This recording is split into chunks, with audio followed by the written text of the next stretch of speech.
senang bisa cerita-cerita lagi di PVJ ya. Oke, nggak kerasa, udah bulan Desember, bulan terakhir tahun 2022. Saya nggak tahu apa yang terjadi dengan sepanjang tahun ini, tapi ada hal-hal yang baik tentunya, ada hal-hal yang kurang baik tentunya. Tapi saya selalu berpengharapan bahwa setiap tahun diakhiri dengan Natal. Setuju saudara? Natal bicara tentang Yesus sayang loh sama kita. Amin. Allah tuh serius loh mengasihi kita. Natal selalu bicara tentang hadiah terbesar dalam hidup kita. Meskipun kita tahu bahwa kalau kita lihat cerita tentang Natal, mulai dengan Maria yang hamil tiba-tiba gitu ya. Ada banyak kekacauan yang terjadi setelah itu, ada sensus penduduk yang tiba-tiba yang membuat banyak kekacauan. Yesus mau lahir, gak ada tempat penginapan yang bisa menerima. Natal ada kalanya bicara tentang kekacauan, saudara. Natal bicara tentang ketidakpastian. Mungkin saya kalau jadi Maria dan Yusuf, mereka udah mau menikah. Mereka udah mempersiapkan segalanya. Tapi semuanya berubah, semua rencananya seperti bertabrakan dengan rencana Allah dan hancur sepertinya gitu. Kehidupan Maria dan Yusuf sepertinya berubah total semenjak malaikat itu datang.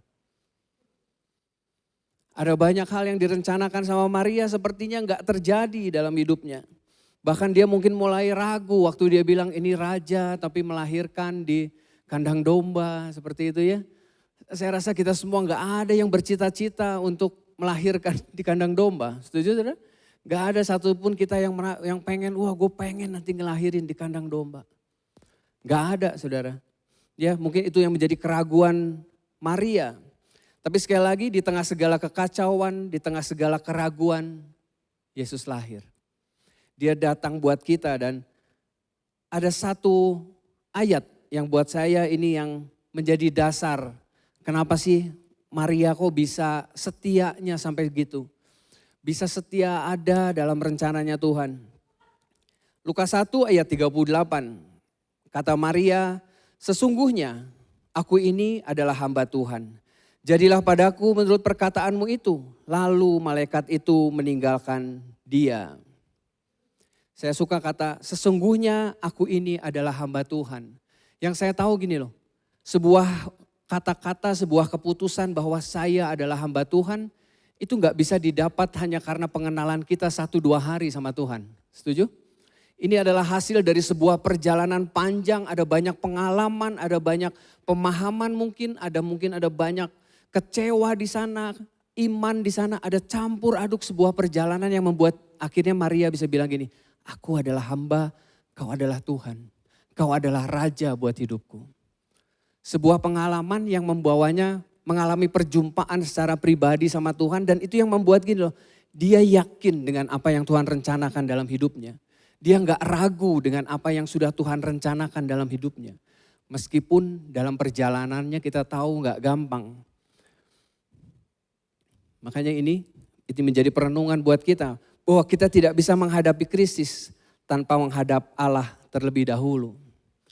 Maria tahu persis dia harus menghadap Allah dan dia memutuskan Allah adalah raja dalam penentu dalam hidupnya. Dan itu yang membuat dia tetap ada dalam rencana Allah.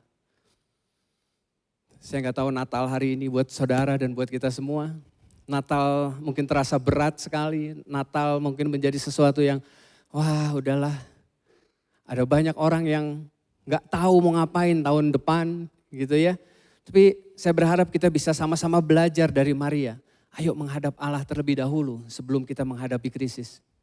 Gak ada cara lain, gak ada kekuatan lain yang bisa kita dapat selain daripada kita menghadap Allah terlebih dahulu. Selain kita menentukan siapa penguasa dalam hidup kita. Karena tanpa itu kita jadi kecewa, tanpa itu kita jadi lemah, tanpa itu kita jadi gak tahu mau ngapain. Kita jadi lemes banget gitu. Tapi saya berharap kita bisa belajar dari Maria. Maria tahu persis siapa raja dalam hidupnya. Maka kalau saudara ikut kebaktian minggu lalu, Pastor Andi sempat ada pertanyaan, siapa raja dalam hidupmu? Apakah Yesus raja dalam hidup kita? Pertanyaan ini sempat saya renungkan terus bahwa siapa ya raja dalam hidup saya ya? Apakah Yesus begitu berkuasanya dalam hidup saya? Ataukah Yesus hanya menjadi salah satu agama saja dalam kehidupan saya?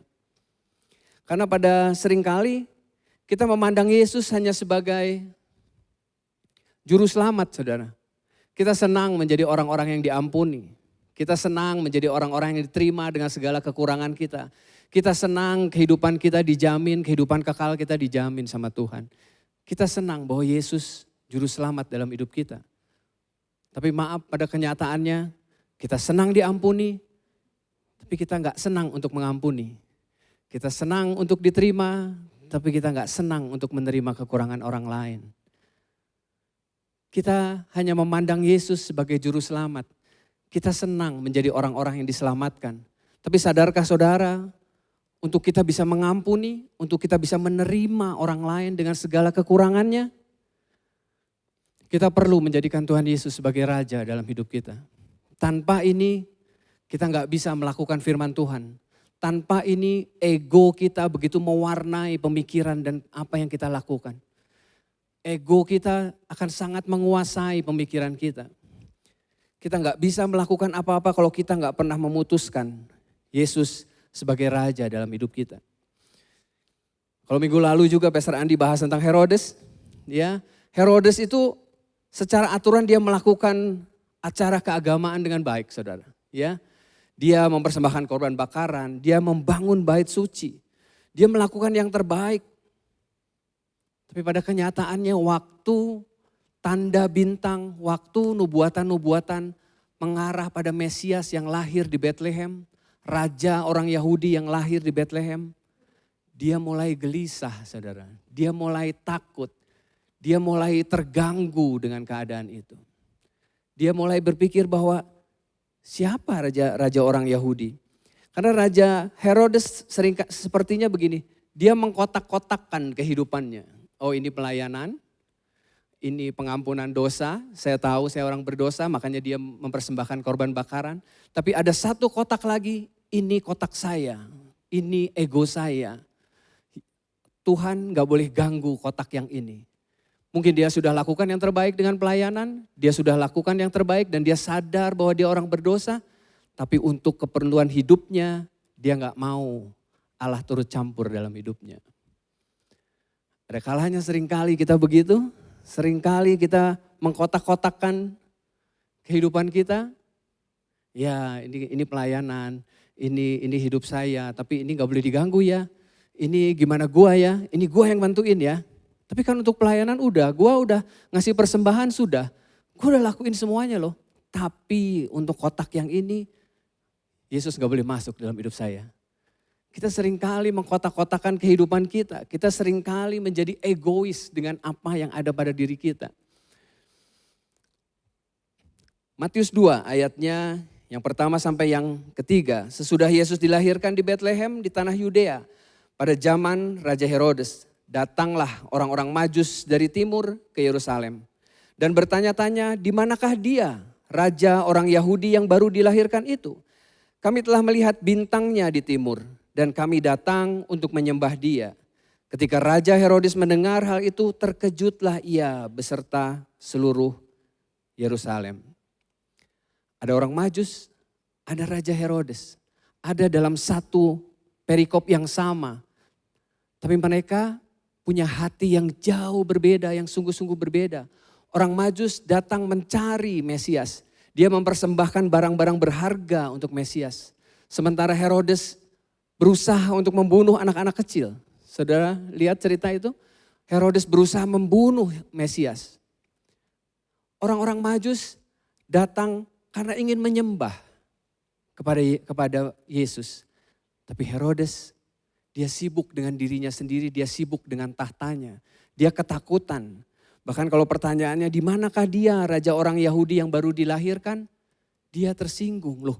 Gua kan raja orang Yahudi, itu kan saya. Siapa lagi raja orang Yahudi? Padahal tanda bintang di angkasa sudah menunjukkan, nubuatan sudah menunjukkan bahwa Mesias akan lahir di Bethlehem. Tapi itu semua tidak Tidak dipikirkannya dan dia nggak mau ada raja lagi di Yahudi selain dia.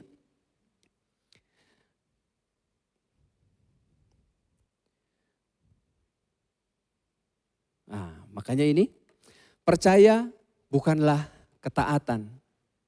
Ya, Yakobus bilang bahwa iblis pun percaya tapi dia nggak pernah mau taat sama Tuhan. Ada kalanya kita percaya sih untuk semua hal yang baik. Ada kalanya kita tahu bahwa apa yang kita harus lakukan itu harus lakukan yang baik. Tapi pada kenyataannya apa yang kita lakukan sulit untuk membuat kita jadi taat. Kita tahu bahwa dalam pernikahan kita harus serius, kita harus setia. Kita tahu bahwa bisnis harus jujur, kita harus tahu bahwa pelayanan itu penting, kehidupan yang berbagi itu penting. Tapi ada kalanya gini loh, kita susah untuk melakukannya. Betul gak saudara?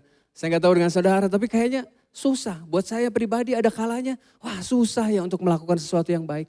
Padahal saya tahu itu adalah yang seharusnya saya lakukan. Makanya percaya saja, iblis pun percaya.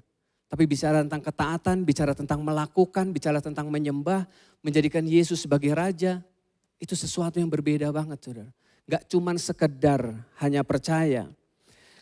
Karena ada sesuatu yang menghalangi kita untuk datang sama Tuhan. Seperti ada sesuatu yang menghalangi kita untuk taat sama Tuhan, untuk menjadikan Yesus seorang Raja dalam hidup kita, sepertinya ada sesuatu yang menghalangi kita. Sadarkah saudara bahwa manusia adalah makhluk yang menyembah? Setuju saudara? Manusia adalah makhluk yang menyembah. Waktu dia nggak menyembah kepada Allah, maka dia pasti sedang menyembah sesuatu yang lain. Setuju saudara? Pasti dia sedang menyembah berhala yang lain selain Allah. Tapi kan berhala kan saya nggak menyembah pohon Pak. Saya nggak menyembah batu Pak. Saya nggak menyembah kayu Pak. Berhala bukan tentang pohon dan tentang kayu atau apapun saudara. Berhala adalah segala sesuatu yang kita cintai lebih dari Tuhan. Setuju? Berhala ada sesuatu yang kita kejar lebih daripada Tuhan. Makanya Paulus dia mengingatkan kita. Kolose 3 ayatnya yang kelima. Karena itu matikanlah dalam dirimu segala sesuatu yang duniawi. Yaitu percabulan, kenajisan, hawa nafsu, nafsu jahat dan keserakahan. Yang sama dengan penyembahan berhala. Penyembahan berhala itu bukan tentang barang, bukan tentang wujud sesuatu. Penyembahan berhala itu bicara tentang keserakahan, hawa nafsu. Itu yang sama dengan penyembahan berhala. Mungkin saatnya kita mengecek apakah ada berhala-berhala dalam hidup kita. Apakah ada berhala yang membuat kita susah taat sama Tuhan. Ini antara lain beberapa berhala yang saya tulis, saudara bisa tambahkan di home nanti, saudara bisa share tentang berhala. Ini adalah beberapa berhala yang sering menghalangi kita untuk taat sama Tuhan. Yang pertama, kekuasaan. Kita ingin sukses, kita ingin selalu menang, kita ingin punya pengaruh. Sampai sini gak ada yang salah dengan itu saudara. Setuju saudara? Kita semua pengen berhasil dalam kehidupan kita. Tapi yang jadi masalah gini loh, waktu kita mendapatkannya, kita ingin sekali sehingga kita dengan berani gini, kita ingin mengorbankan hubungan. Kita menjadi takut dihina. Kita pengen sukses karena kita takut dihina. Kita pengen selalu menang karena kita pikir gini loh, saya takut tidak dihormati nantinya. Kalau saya kalah saya gak dihormati. Kalau saya gak berhasil nanti saya dihina sama orang.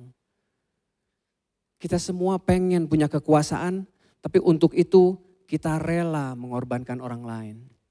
Ada banyak orang yang hari-hari ini dengan berani mengejar kekuasaan sehingga mereka berani juga mengorbankan pernikahan mereka, mengorbankan teman-teman mereka, bahkan mengorbankan apapun. Yang penting gue sukses, yang penting gue berhasil.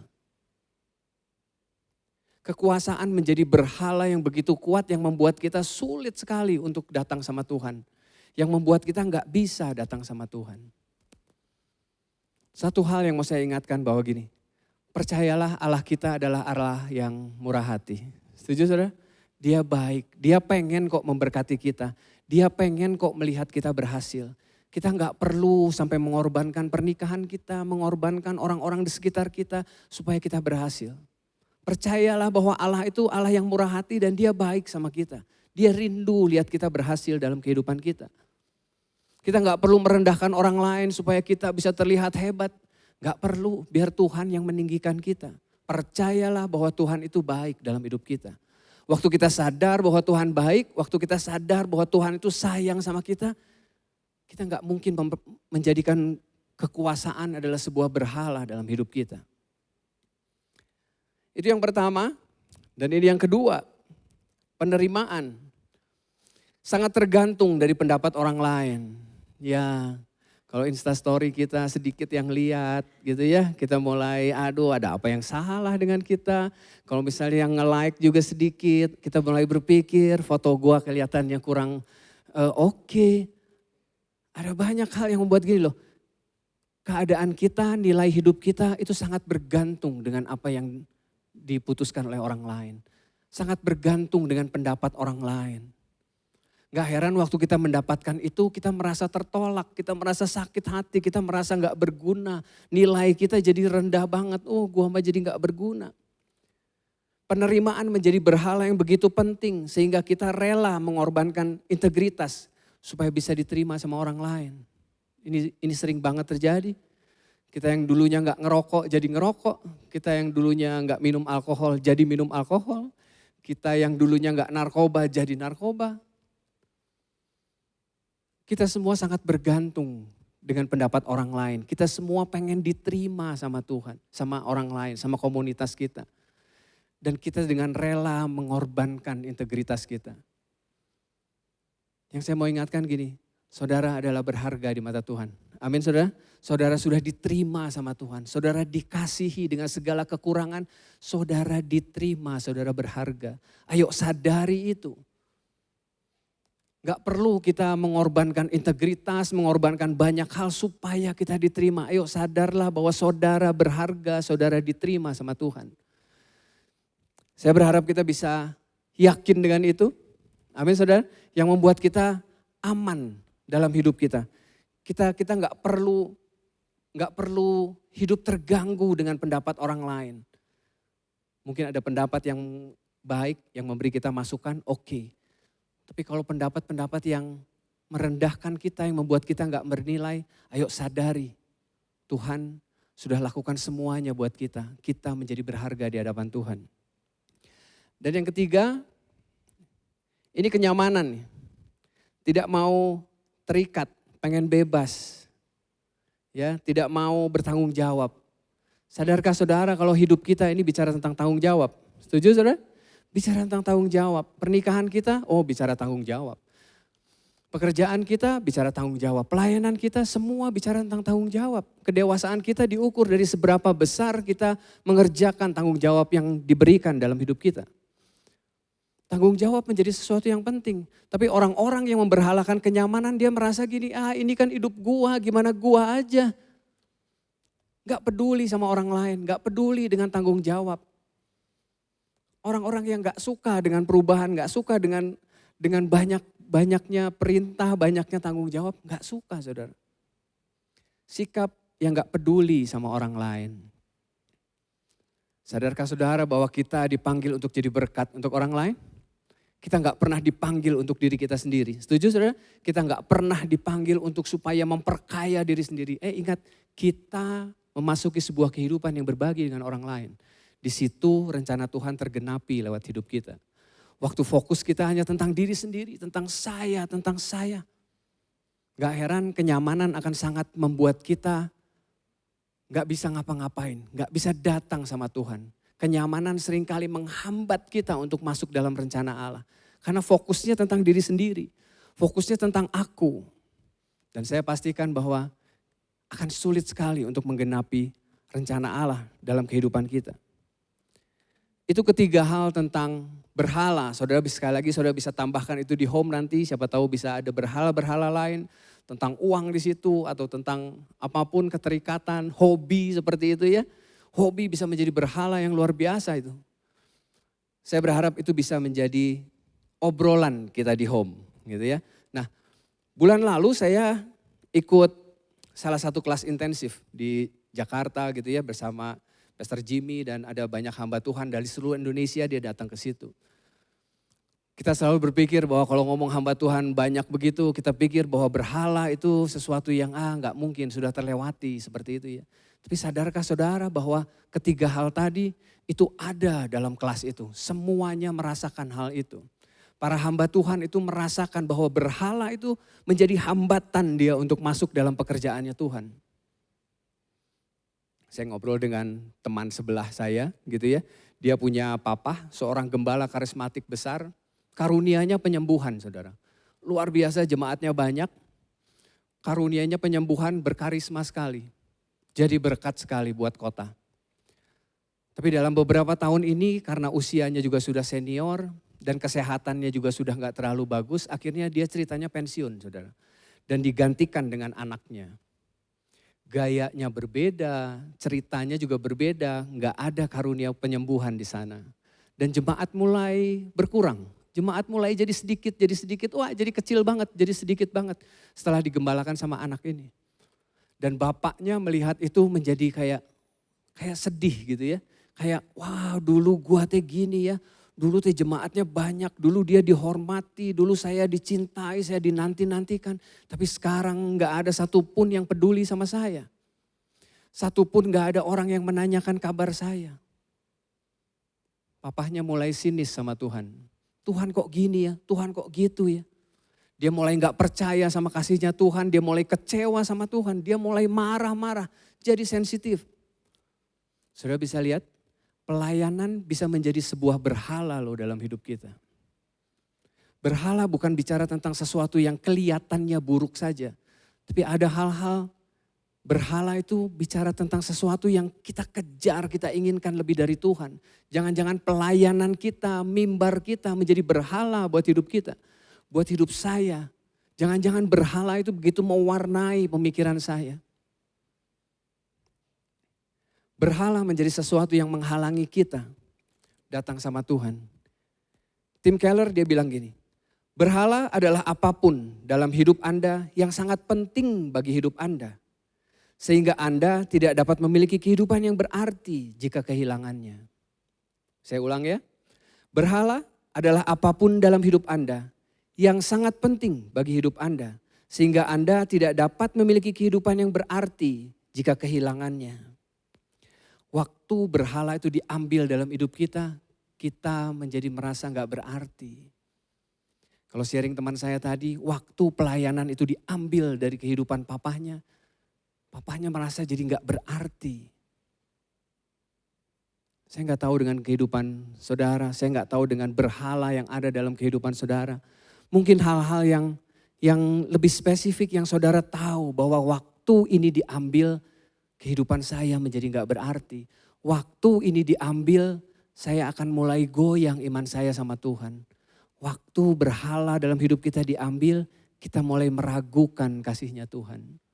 Coba dicek, berhala apa yang masih sangat kuat dalam kehidupan kita. Sehingga itu semua yang membuat kita gak bisa datang sama Tuhan.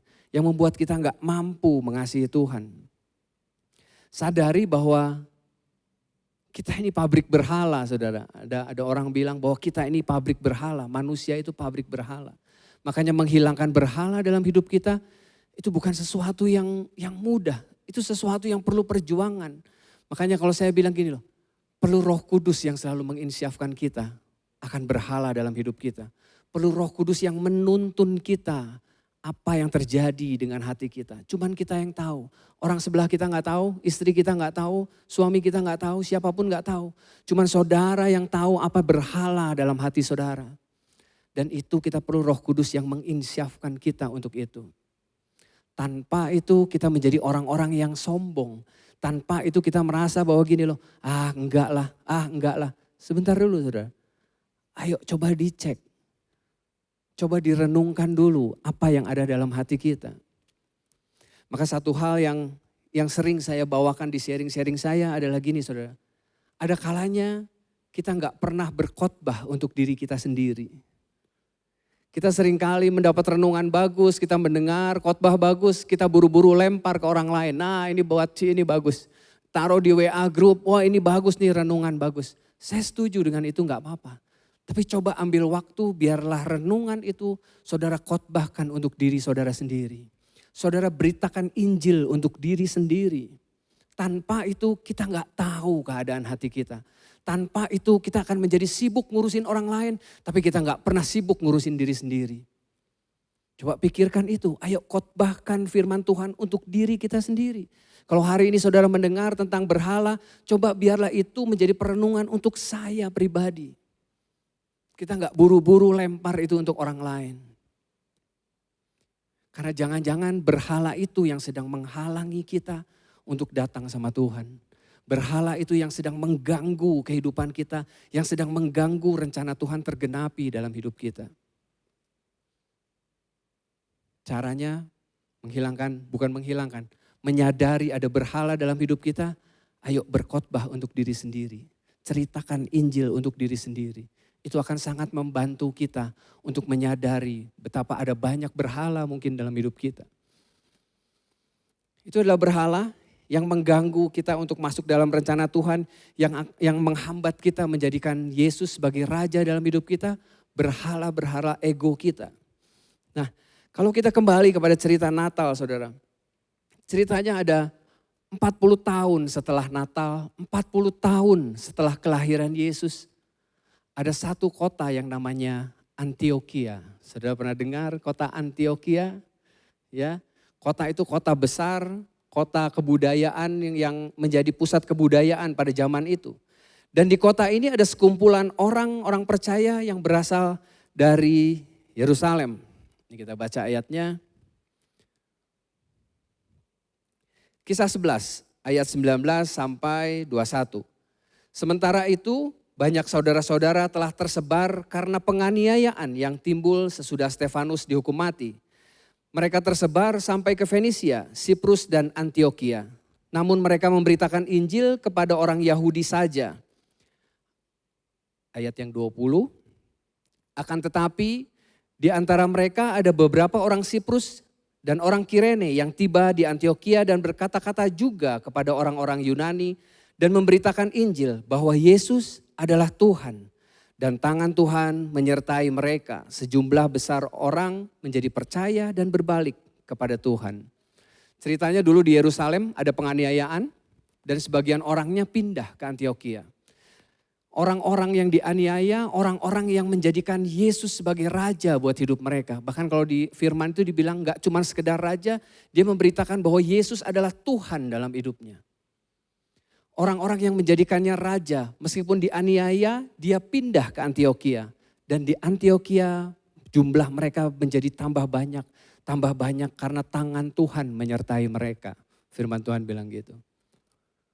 Orang-orang biasa, orang-orang yang dianiaya, pindah ke Antioquia, jadi berkat di sana, jadi banyak. Mereka orang-orang biasa. Rasul-rasul hebat itu muncul setelah ayat 22-nya. Setelah mereka menjadi banyak, lalu ada beberapa rasul yang pindah ke Antioquia. Tapi sebelumnya mereka orang-orang biasa yang disertai Tuhan. Mereka orang-orang yang dianiaya. Mereka orang-orang yang banyak masalah. Tapi mereka bercerita tentang Yesus adalah Tuhan. Dan jumlah mereka bertambah banyak. Dikatakan firmannya seperti itu. Buat saya luar biasa banget. Saudara bisa ingat ini, orang-orang biasa. Minggu lalu kita ada ketemuan home mentor, saudara. Beberapa home mentor kita kumpul semua, ceritanya Natalan. Ya, dan di situ Cidebi bilang, ceritakan pengalaman sepanjang tahun 2022 dan lain-lain ya. Kita semua mulai cerita. Setelah selesai itu saya mulai berpikir bahwa gini loh. Kita orang-orang biasa, home mentor itu orang-orang biasa yang ternyata banyak masalah juga, saudara. Kita bukan orang-orang hebat yang tanpa masalah. Ada yang masalah kesehatan, masalah keuangan, masalah keluarga. Intinya gini loh, kita bukan orang-orang hebat yang tanpa masalah. Kita bukan orang-orang hebat yang gak pernah bikin salah, yang gak pernah mengaku kesalahan kita. Di situ kita mengaku bagaimana kita salah. Tapi yang satu hal yang saya lihat, tangan Tuhan menyertai kita semua. Apa yang kita kerjakan jadi berkat buat CLCC, jadi berkat buat kota. Kita bukan orang-orang hebat, sekali lagi kita bukan orang-orang yang tanpa masalah. Kalau kita mulai berpikir, saya mulai berpikir bahwa aduh gua aja banyak masalah. Sementara kita harus ngurusin orang, kita harus ngurusin home.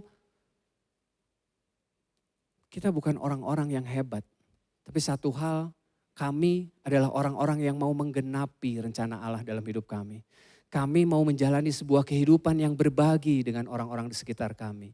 Kami tahu gak sempurna, kami tahu gak mampu, tapi kami percaya gini, tangan Tuhan menyertai kami. Dan satu hal, biarlah itu semua yang memberi kami kekuatan untuk jadi berkat. Yang memberi kami semangat untuk bisa jadi masuk dalam sebuah kehidupan yang berbagi. Sebuah kehidupan yang memang mewarnai kota kami.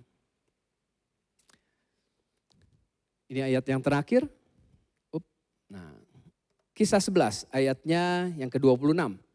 Mereka tinggal bersama-sama dengan jemaat itu 1 tahun lamanya.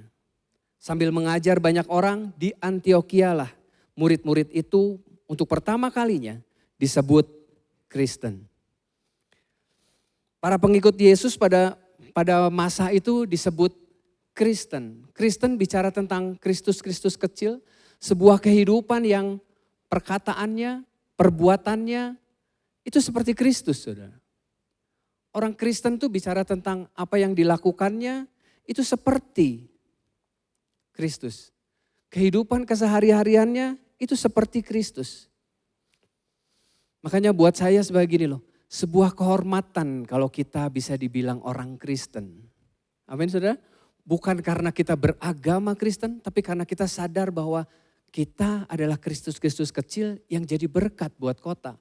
Yang jadi berkat buat orang-orang di sekitar kami. Karena gini, karena apa yang kita lakukan, apa yang kita pikirkan, apa yang kita kerjakan, itu seperti yang Kristus lakukan dalam hidup kita. Itu seperti apa yang sudah Kristus kerjakan di sepanjang kehidupannya. Saya berharap kita bisa belajar sesuatu hari ini. Ya, ini perenungannya. Percaya bukanlah ketaatan. Coba kita cek sekali lagi kepercayaan kita apakah diikuti dengan apa yang namanya ketaatan. Ketaatan bicara menjadikan Yesus sebagai raja buat hidup kita. Karena itu yang akan membuat kita melakukan apa yang menjadi kehendaknya. Tanpa itu maka kita akan terjebak dengan apa yang namanya berhala. Coba cek berhala dalam kehidupan kita semua. Jangan-jangan itu yang menjadi penghalang kita untuk menggenapi rencana Tuhan dalam hidup kita. Jangan-jangan itu yang menghalangi kita untuk jadi berkat buat orang-orang sekitar kita. Berhala-berhala itu kekuasaan, penerimaan, kenyamanan atau banyak lagi. Coba saudara pikirkan itu semua akan menghalangi kita untuk jadi berkat untuk orang lain. Bahkan untuk keluarga kita, untuk pekerjaan kita. Jangan-jangan itu semua yang mengganggu rencana Allah dalam hidup kita. Yang pertama jadikanlah Yesus Raja. Yang kedua cek berhala dalam hidup kita. Dan yang terakhir sebuah kehormatan buat kita dengan sebutan Kristen. Yaitu orang-orang yang menjadikan Yesus sebagai Raja dalam hidupnya. Amin saudara. Kita beri kemuliaan buat Tuhan.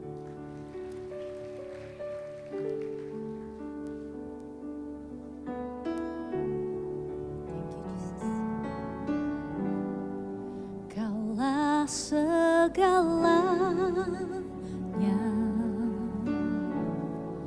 di dalam hidupku,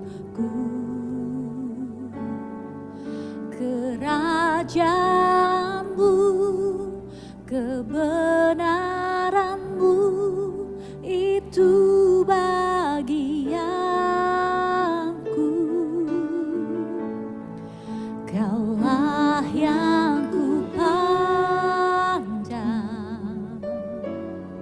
selama hidupku, mengasihimu, memuliakanmu, Bapa dan Rajaku. Kaulah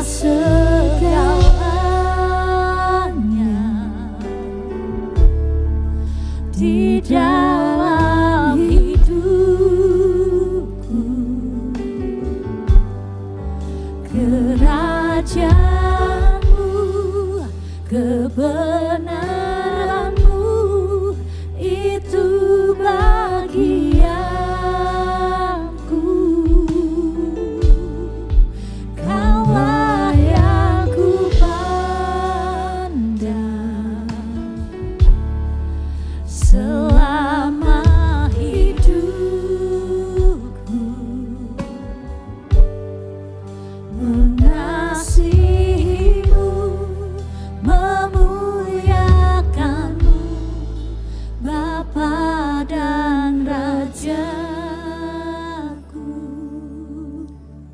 Tuhan terima kasih.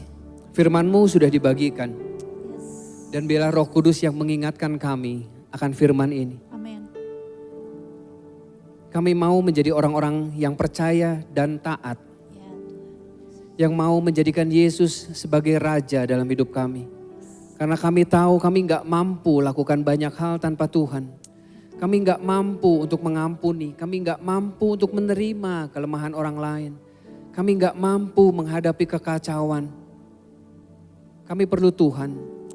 Dan biarlah kami menjadi orang-orang yang percaya dan taat sama kebenaran firman Tuhan.